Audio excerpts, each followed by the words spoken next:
Fala pessoal, seja bem-vindo ao NWCast. Sou o Matheus Rodrigues. Hoje eu estou com o Alan e Kiwi, brincadeiras à parte, é o Vitor da Intelbras. Fala Presente, amigo? pessoal, beleza? Joia? Meu nome é Vitor, sou engenheiro de soluções na Intelbras, analista de desenvolvimento de mercado, responsável pela área de drones aqui. Alguns já me conhecem bastante, É bem conhecido já no mercado de drones já. já bastante, cara.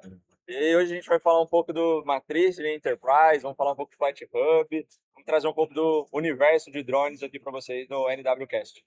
Então, maravilha. Primeiro, vamos falar um pouco sobre nossas partes que a gente está hoje. O que você está achando da drone policial e bombeiros? Cara, tô achando assim, é a minha primeira vez no evento, tá? Então achei muito legal, muito bem organizado. Sou super fã do Carcará, então a gente conversa bastante ali. É uma amizade que começou meio que no LinkedIn, a gente acabou se encontrando em feiras. E é um evento muito legal nessa aproximação que a gente tem com órgãos, né?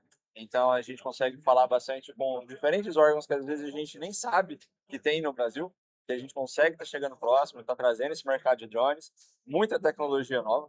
Então, aqui é bem legal para conhecer essa parte de tecnologia aqui, e principalmente apresentar o que a gente tem de mais novo na DJI Enterprise, né? Sim, inclusive uma 3400, né, que é um, vamos dizer assim, é um lançamento Sim, que nem muita pessoa tem acesso ainda para conhecer. exato. É o Senhor Drone, né? Sim. Então, é a grande plataforma que a gente tem aqui na DJI Enterprise. É muito massa. Então, poder apresentar isso para todo mundo, bateria cambiada, câmera H30D, tudo isso a gente consegue apresentar e tá perto para entender um pouco das dúvidas também do pessoal, né? Então, às vezes a gente vê o vídeo, eles veem os vídeos e falam, pô, acho que dá para fazer isso, mas conseguir conversar e entender essa questão é muito legal. E foi um, vamos dizer, um ótimo USB da DJI, uma 3400, né? Aquele sensor LiDAR ali frontal, Sim. para detecção de objeto ali, evitar acidente, é um absurdo. Muda tudo, né? Porque hoje a gente tinha uma Matriz 300, 350, que eram drones grandes, então eram drones que conseguiam atender muitas verticais. Então a gente conseguiu fazer muita coisa com o drone, só que trazia o medo operacional, que é vou voar um drone grande e sem a luz eu não consigo ter uma garantia do sensor de colisão, que era um sensor que depende bastante de luz, por mais que ele tinha um pouco de infravermelho ali direto. Mas agora você pega uma Matriz 400 com sensor LiDAR direto nele, consegue identificar fio, linha de transmissão. Cara, então opera de dia, de noite, sem medo nenhum de bater o drone. Hein, Vitor, eu tenho uma pergunta para você. Claro. Então, para quem não sabe, também sou formado em engenheiro de soluções ali da parte de segurança pública pela Intelbras. E quem corrigiu meu estudo de caso foi o próprio Vitor. Poderia explicar aqui um pouquinho para a gente como que é esse processo lá dentro de treinamento do pessoal? Tem alguma obrigatoriedade lá de ter esses engenheiros? Como é que funciona lá dentro? E qual que é o teu envolvimento? Claro, claro. Então, hoje dentro do nosso universo de DJI Enterprise, Intelbras, né? Intelbras como distribuidor master aqui no Brasil, a gente tem alguns requisitos que todo mundo tem que cumprir, né? E aí, recentemente, o Alan, né, eu até fiz a correção do estudo de caso, das provas dele, que a pessoa ela tem que fazer um curso online e não é diretamente um curso, às vezes o pessoal fica meio assim, vamos me ensinar. Cara, a gente vai já te passar como funciona o mundo de segurança pública. A gente entende que você já sabe o que é drone e te passa como funciona aquele mundo, a pessoa faz essa certificação e aí tem que fazer uma prova prática e além da prova prática precisa mostrar, assim como a Ana e o Matheus já fizeram, como que o drone melhora um mercado, melhora determinada situação, o que que ele traz de diferente. Então vamos trazer aqui, por exemplo, né, o do Matheus, até falo para ele que assim, não te desmerecendo o Alan de forma alguma, mas o do Matheus, a gente foi um dos primeiros que a gente recebeu e a gente até usa ele como exemplo para o pessoal para mostrar como é que é, ó, galera. Aqui é meio que a ordem que vocês precisam fazer, que é trazer uma dor de um cliente. Então, o que está precisando, como que o drone pode sanar essa dor, o que o drone pode resolver, e depois o que a gente pode melhorar a partir do momento que a gente tem o drone. E o Matheus, ano passado, ele trouxe uma simulação, inclusive, aqui da drone policial, que foi uma queda de helicóptero, como que o drone pode ajudar nessa situação. Utilizando a câmera térmica, que era difícil para as equipes, porque a equipe tinha que ir no solo, não conseguia ter as informações, e a partir do momento que tem o drone, ele consegue todas as informações muito mais rápido. Então facilita bastante. Então é meio que nesse sentido que tem que ter. Todos os canais têm que ter um mínimo, né? A lá é uma obrigatoriedade. Então, todo canal tem que ter um mínimo certificado. Hoje a NW, se eu não me engano, ela conta já com 5 pessoas certificadas. Então, sim, entre 4 e 5. 5 a 6, eu acho. 5 ou 6 pessoas certificadas, né? Então já é um número bem expressivo ali, que a obrigação de vocês é 3. Então já tem ali o dobro de engenheiro de soluções, que muda todo a nossa vertical ali, né? Que você não tem só um vendedor direto, você tem um cara que entende da dor para poder trazer a solução. É que nosso pensamento é da seguinte forma: para a gente conseguir atender o cliente com a melhor qualidade possível, todo mundo ali dentro tem que estar vivenciando aquilo, tem que viver todo mundo. Tem que conhecer todas as suas áreas e tudo o que ele consegue aplicar.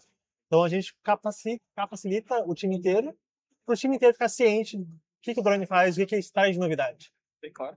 Um time bem envolvido é um time que vai conseguir entregar resultados e vai atender o maior time de cliente possível. Sim, perfeito, porque todo mundo consegue entender da solução por completo. E isso acontece em muitos lugares que, às vezes, a gente vai para comprar alguma coisa e a pessoa ela não sabe explicar direito. E a gente precisa daquela explicação porque eu quero entender se vai funcionar para mim. Desde um drone, a um celular, a uma cama, certo? Eu quero comprar, eu quero entender o porquê que eu estou pagando aquele valor naquele produto. E, às vezes as pessoas não sabem explicar e isso atrapalha bastante. Então, é bom vocês sempre terem as pessoas capacitadas e isso eu admiro bastante. Eu sempre falei, eu admiro bastante trazer sempre todo mundo conhecimento. Também entender qual que é o ROI, né, do equipamento, o que aquele equipamento vai trazer. Que nem a gente aqui, que é formado em segurança pública, não tem muito o retorno sobre o investimento em dinheiro, mas a gente consegue um retorno sobre o investimento em vidas. Exato. Muita gente fica preso nisso, inclusive, que é, mas não consigo medir em segurança pública qual que é o retorno do investimento em dinheiro. Cara, investimento vem sempre em dinheiro. Tá? Tempo é investimento. Entendeu? Equipe para fazer o trabalho é investimento. Então você precisa sempre entender o que você está melhorando. Às vezes uma patrulha precisava usar ali, por exemplo, 4, 5 pessoas.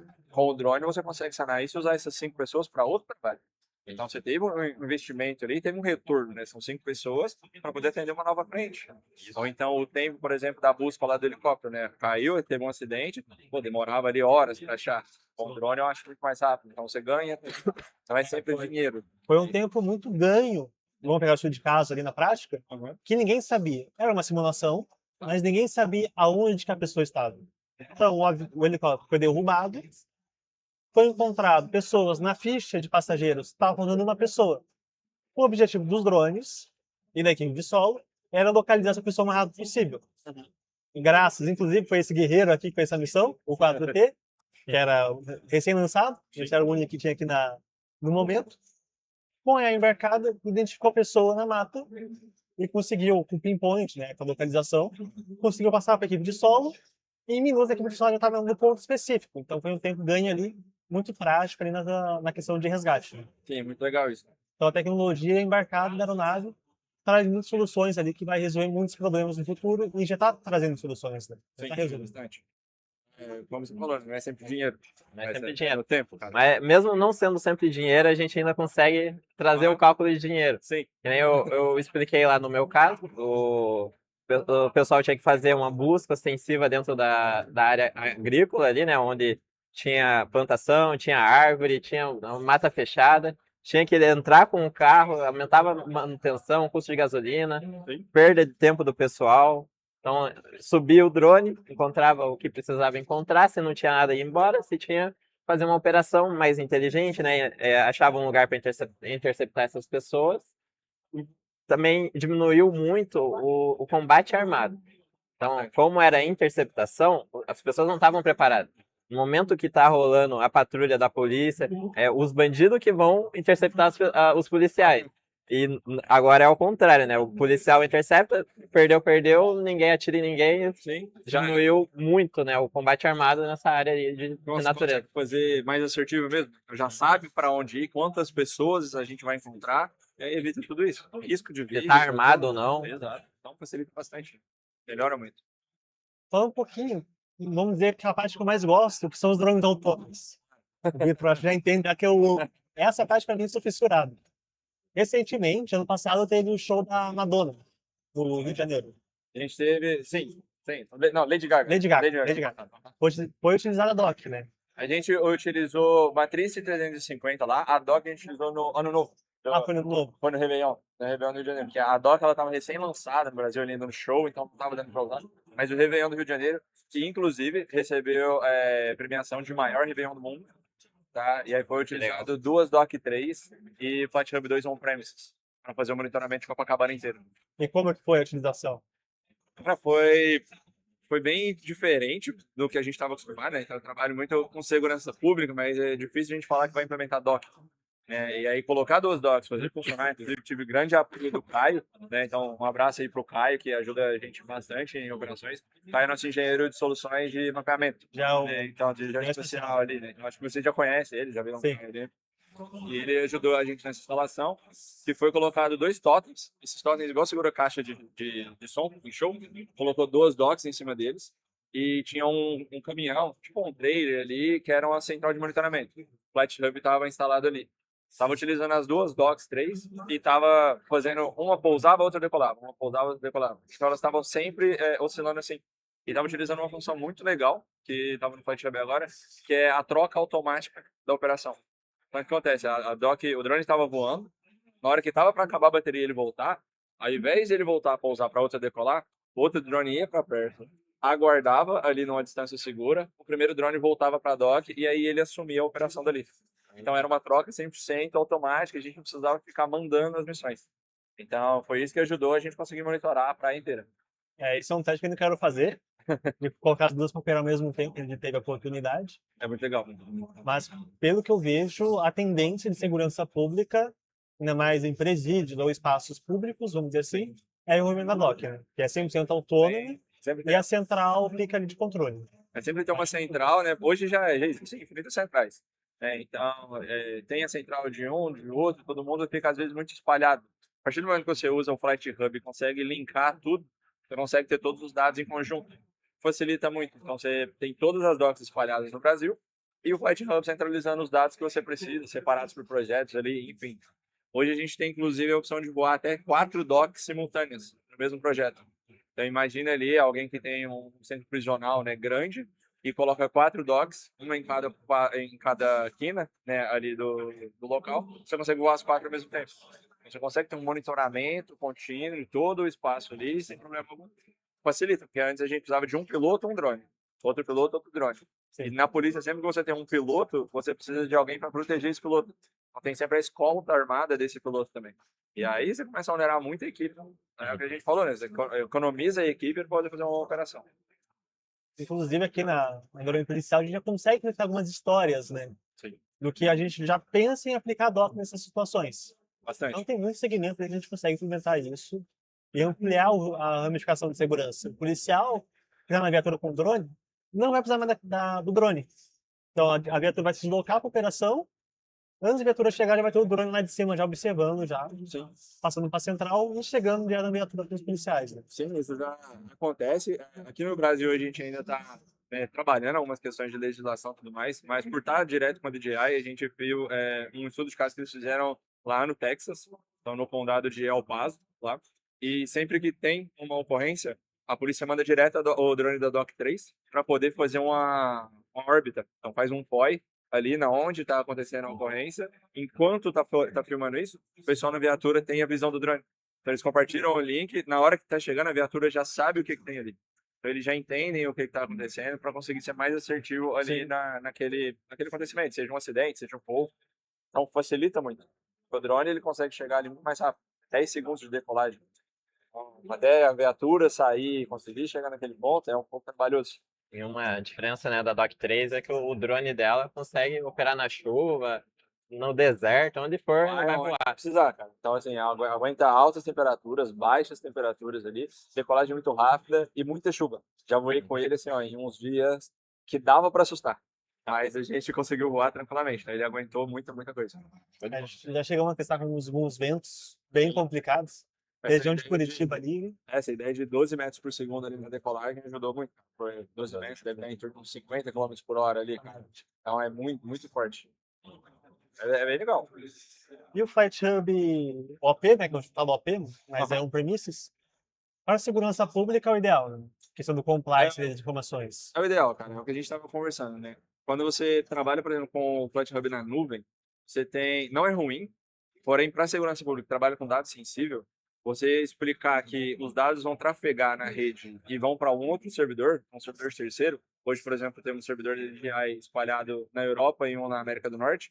Então, é muito complicado justificar que você tem dados trafegando nesse sentido. Quando você pega o Flight Hub 2 on-premises e fala que os dados vão trafegar sempre no seu servidor, na sua rede, é muito melhor para eles. Então, eles conseguem manter essa proteção, além de trazer toda a mesma funcionalidade que você tem na nuvem. Então, ao invés de ficar trafegando para fora, todo fica ali dentro, você consegue fazer inclusive na LAN. Então, ele não vai para a internet mesmo, né? Fica sempre na rede local. E aí você vira o dono do seu servidor, consegue inclusive personalizar o front-end dele. Então, a visualização mesmo ali consegue editar toda a interface do Flat Hub. Isso é muito legal, cara. Bom, uma coisa interessante, quando eu estava testando, né, o FlightHub on-premises, ele tem uma IA embarcada dentro do software. Eu posso escolher qual IA que eu vou utilizar, colocar a chave de API, ou se é um servidor interno com uma IA, eu consigo integrar minha IA lá. Certo. Uma pergunta minha. Eu consigo, se eu tiver um software que, vamos falar assim, que faz reconhecimento de rosto de pessoas, eu consigo integrar ele junto para trabalhar dentro do on-premises ou é bloqueado para essa parte? Que nem as IAs eu vi que eu tenho total acesso, consigo colocar qual eu quiser e pelo que eu entendi é ela que faz todo o processo de inteligência ali dentro. Hoje é possível, com o on-premises, você consegue tanto linkar ele, por exemplo, um VMS, um outro software de monitoramento que tem inteligência artificial. Posso linkar o vídeo do drone para jogar ali dentro e ele mesmo fazer esse monitoramento. Ou eu posso linkar para o vídeo estar passando por esse software que está fazendo reconhecimento facial e o evento ser disparado no FlightHub. Eu posso linkar tanto os eventos, para os eventos tá vindo de terceiro, como o vídeo está indo para o sistema e a inteligência está rodando nesse sistema.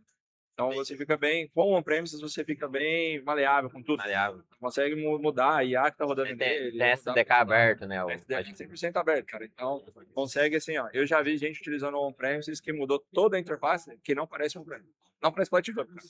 Olha ali e você fala, não é o FlightHub, mas é o FlightHub. O cara mudou 100% a interface. Front-end a gente tem total acesso para mexer, Total. Os endpoints de vídeo, endpoints de tomar decisões. Tudo. Então, isso é bem legal porque ele te entrega basicamente como se fosse o software e fala, cara, faz o que você quiser. Eu te garanto que vai funcionar, mas pode mudar como você quiser. E proteção de dados. Você tem tudo em um só. Uma dúvida minha, eu tenho, vamos lá, a gente pega o on-premises e faz o cadastro da dock para conseguir operar a dock. Uhum. Eu consigo colocar outros drones da linha Enterprise junto desse pacote da on-premise? Consegue. Então, hoje, o on-premises, né? Às vezes a gente fala de FlightHub e o pessoal fica muito travado em, é dock, só dock. Cara, drone Enterprise, a gente consegue utilizar no FlightHub. Então, eu posso ter, por exemplo, uma frota de 2 docks, 4 matriz 400, 2 matriz 4T. Consigo colocar todo mundo lá dentro para os dados que chegarem todos lá dentro. Então, centraliza toda a comunicação para lá. Eu acho que a partir do Mavic 3 Enterprise, né? A partir do Mavic 3 Enterprise. E aí vai mudar o quê? De um drone para o outro, o que eu posso fazer com o drone. Então, no Mavic 3, eu consigo ver o drone, ver a imagem. Então, a partir do Matrix 4, eu consigo controlar ele. Então, eu já consigo ter um controle sobre ele. Matrix 400, a gente tem controle sobre os payloads, não sobre a aeronave, direto. Então, vai mudando uma coisa ou outra, mas todos eu consigo centralizar. E aí, imagina lá que eu tenho todos esses drones e tenho que ficar pegando o cartão de memória, colocando no computador para pegar os dados. O FlightHub chega tudo ali dentro. Uma coisa legal que também no momento da instalação que a gente viu, eu consigo fazer, enquanto eu estou tirando as imagens para gerar alguma forma de mapeamento, algum tipo de inteligência, essas imagens já são enviadas do drone para um servidor interno que vai fazer o mapeamento. No momento que receber todas as imagens, antes do drone pousar, já está começando o processamento do mapeamento. Como é que funciona isso daí? Então, hoje a gente, por exemplo, eu tenho dois meios de fazer isso. Uhum. Então, um meio é fazer o próprio servidor tá fazendo o mapeamento, né? Então, eu tenho o próprio servidor do on-premise fazendo o mapeamento, ou eu posso direcionar um mapeamento para um terceiro. Então, eu posso linkar meio com o servidor para fazer tudo isso. Então, fica bem legal. Então, ele vai mandando as imagens direto enquanto ele captura, né? Isso consome um pouco de banda ali, né? De comunicação, claro. Mas ele consegue ir mandando direto como se fosse uma prévia da imagem. E você consegue já processar no mapeamento. Na hora que ele pousa, ele termina de carregar isso tudo para trazer maior qualidade. Mas você tem uma prévia, mais ou menos o que a gente tem com o 4 quando você faz no controle, a prévia de mapeamento. É meio que fosse uma nuvem ali de pontos que ele faz, depois ele só preenche ela. Aí você não precisa ficar esperando horas e horas para carregar todas as imagens e gerar um mapeamento. Isso, já tem uma prévia que é algo que é muito importante, né, para a segurança.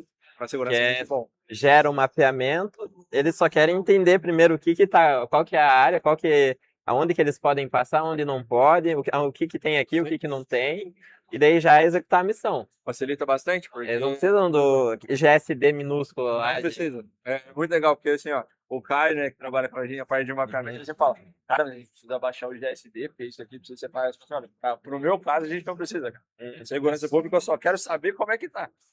Saber comunicar, pra depois montar a rota em cima daquilo. A gente só tem que negócio ver ponto pra onde que é específico. rua, se tem beco, se não tem, se tem algum furo aqui de segurança, para a gente conseguir seguir. Né? Mas dá para trazer essa precisão de mapeamento dentro do on-premises também dá para trazer dentro do FlightHub na nuvem. O legal é que o do on-premises, né, você consegue, por exemplo, colocar ali no seu servidor, como você que monta, você pode colocar uma placa de vídeo mais potente, pode colocar mais memória RAM, um processador mais forte, mais armazenamento, e aí tudo isso vai influenciar como vai sair o seu mapeamento ali depois. Então, a qualidade desse processamento e a velocidade. Então, você consegue trazer, sim, um mapeamento, vamos dizer, ali, do Terra, né, sem precisar comprar um Terra. Então isso é nativo do próprio on-premise. Posso ter direto ali. Desde que eu tenha, né, o hardware necessário para fazer, eu consigo fazer dentro dele. Entrando na da máquina, tem muitas pessoas que não vão ter no momento a máquina pronta para receber o FlightHub. Com isso, a DJI lançou o FlightHub I/O, né? Isso, o I/O. O I/O ele é bem essa ideia mesmo, né? O All-in-One. Então, no on-premise, você compra a licença e você tem que fornecer a máquina, você tem que instalar.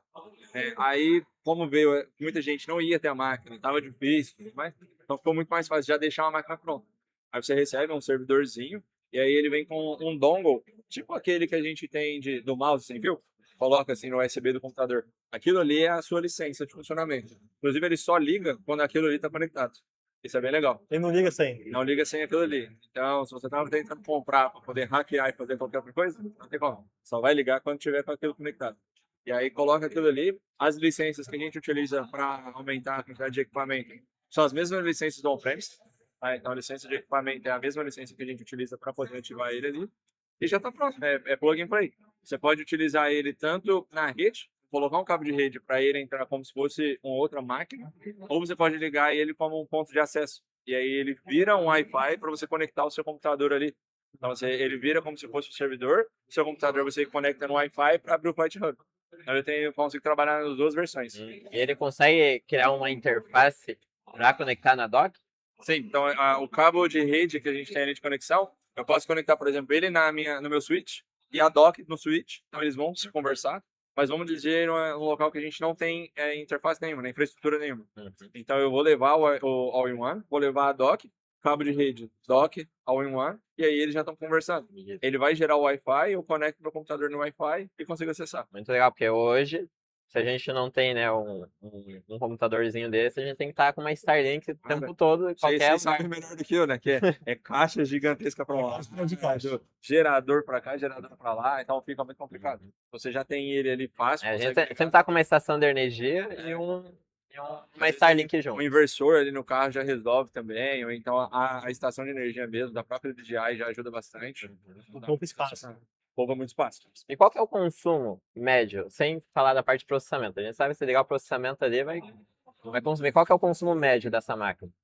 Só pro pessoal, Direto de... só para entender quanto quanto que minha estação precisa para confortar todo esse ecossistema. A gente ainda não fez esse teste, é muito legal perguntar, a gente ainda não fez o teste direto com eles ligados, mas eu já vi que a gente consegue utilizar uma das estações de carregamento ali a DJI já fez esses testes, de deixar a dock ligada, ficava em torno de umas 2 horas a dock ainda ligada, funcionando com a estação. Ar-condicionado, tudo? Não, ela funcionando.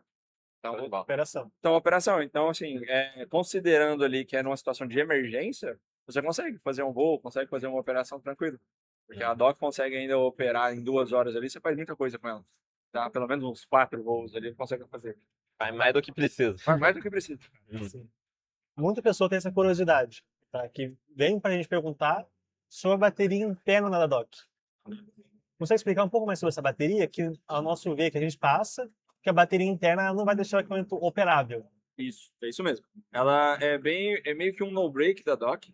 Então, vamos supor que eu estou fazendo uma operação, o drone está no ar, caiu energia, certo? A dock ela vai cortar, não vai estar recebendo energia direto, mas o drone está no ar.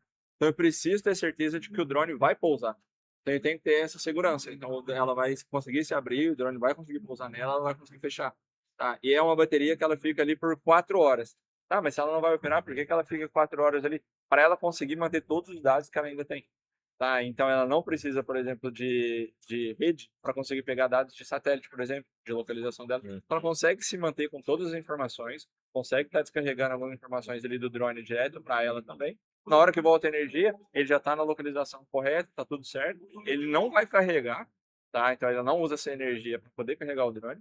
Na hora que volta a corrente direto para ela, ela carrega e volta a operação. E os dados que estavam na aeronave, que não foram enviados ainda pelo Flight Hub, né? Aí ela Vai para a dock esperando, voltou a energia, voltou a rede, vai para o servidor. Isso? Exato, porque aí o drone vai sair para voo. E aí os dados que estavam ali, ele manda direto para o Flight Hub. Aí ele faz esse caminho direto. É bem por segurança ali que ela tem essas 4 horas de operação. Eu acho até muito, mas é bom. É melhor sobrar do que faltar. Exato. Dependendo da área que você tá com a dock ali, talvez a energia não volte tão rápido. Às vezes quer dizer, é muito importante ter a correção, né, que ela traz pro drone em si, que ela tem uma RTK integrada nela. Então, se eu estou fazendo algum tipo de serviço de mapeamento ou estou olhando um ponto de controle muito específico que eu já marquei, vai dar uma diferença ali se desligar o RTK, né? Sim, então é muito importante que ela mantenha tudo isso ligado e aí ela volte com segurança ali e pousa onde ela tá, né? Então o drone consegue pousar certinho. Agora vamos chapetar um pouquinho, trazer uma curiosidade, vamos ver. Vamos ver se eu vou saber. Tem algum lançamento que a gente já pode falar que tá para chegar? Alguma novidade? Cara, não sei de nada, não tô sabendo de nada. Nenhum sistema novo? Um drone passarinho novo? contou um negócio ali. Não tô sabendo de nenhum lançamento por agora. O que a gente vai estar testando agora, Manifold, que não é um lançamento de fato, mas é algo que vai mudar bastante algumas operações. Então, o Manifold 3 é algo, Hoje a gente é um está acessório testando já. legal. É, a gente vai tentar colocar ele à prova com algumas outras IAs. Então, tentar, ao invés de ele só aumentar a IA do drone, tentar colocar IA novas para poder funcionar direto nele. Embarcar interno da. Embarcar, é isso, uma nova. Como a Intelbras já trabalha com muitas inteligências artificiais, a ideia é tentar pegar esse microcomputador e trazer uma mini inteligência ali. Vamos ver o que a gente consegue fazer, o que dá para melhorar no operacional. Então é isso, pessoal. Primeiramente, agradecer o Vitor pela sua presença. Obrigadão. Fala, Vitor. Obrigado pela parceria conosco. Claro. Quem quiser, pode seguir em Nave Drones. Tá aqui embaixo o Instagram. Obrigado, pessoal. Obrigado mais uma vez aí. Obrigado, Ricardo. Obrigado, Matheus. Obrigado, Alan aqui. Obrigado toda a estrutura que a gente teve aqui pro evento. E contem com a gente para tudo. Então é isso, pessoal. Até a próxima.